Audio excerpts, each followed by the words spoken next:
পুরুষ যখন পুরুষত্বের মানেই জানে না।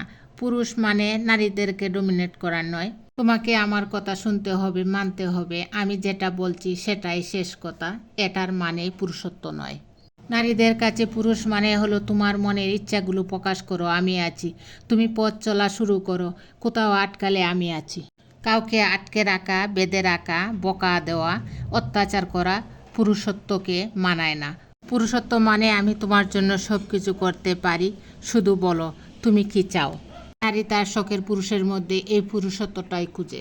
আমরা সবাই অভাবী, সবারই কোনো না কোনো অভাব রয়েছে। কারো টাকার, কারো সুখের, কারো ভালোবাসার, কারো বন্ধুর, আবার কারো মা বাবার। অপূর্ণতা থেকে যায়, সবাই কখনো সব কিছু পেয়ে যায় না। তাই অবহেলা করার আগে একবার ভাবেন, আপনি যেটা পেয়েছেন সেটা অনেকে হাজারবার চেয়েও হয়তো পেতে পারেনি।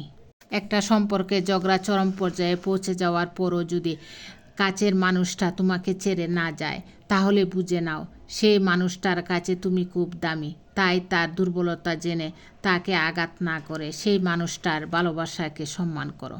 কারণ এই স্বার্থপর দুনিয়ায় ভালোবাসার মানুষের চেয়ে আঘাত করার মানুষের সংখ্যা অনেক বেশি। আমি মানুষটা ব্যাপক ইন্টারেস্টিং।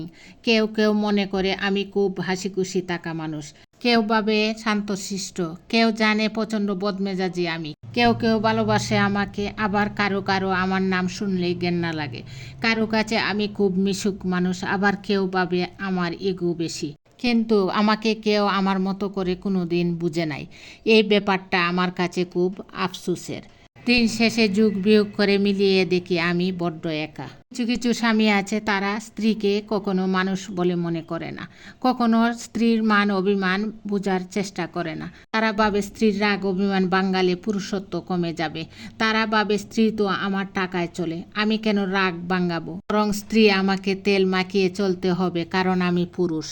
কোনো কি ভেবে দেখেছেন কান্নার পর এত গভীরভাবে ঘুম আসে কেন?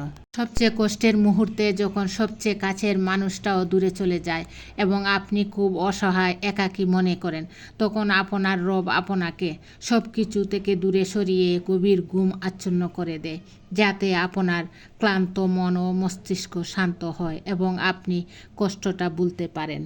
আশ্চর্যজনকভাবে লক্ষ্য করে দেখবেন যে ঘুম থেকে ওঠার পর মনে হয় মনটা অনেক হালকা হয়ে গেছে, বুক থেকে ভারী একটা কিছু নেমে গেছে। এভাবেই আমাদের সবচেয়ে কষ্টের মুহূর্তে আল্লাহ জানিয়ে দেন যে উনি আমাদের সঙ্গে আছেন। প্রিয় ভাই ও বোনেরা, সব কিছু থেকেই বুঝতে পারলাম পৃথিবীর কোনো সম্পর্কই চিরস্থায়ী নয়, শুধুই আল্লাহর সাথে সম্পর্ক ছাড়া। সবাইকে অনেক অনেক দোয়া ভালোবাসা জানিয়ে আজকের ভিডিও শেষ করছি। আমার ভিডিওটি ভালো লাগলে লাইক, কমেন্টস ও শেয়ার করে আমার পাশে থাকবেন। ধন্যবাদ সবাইকে। আসসালামু আলাইকুম।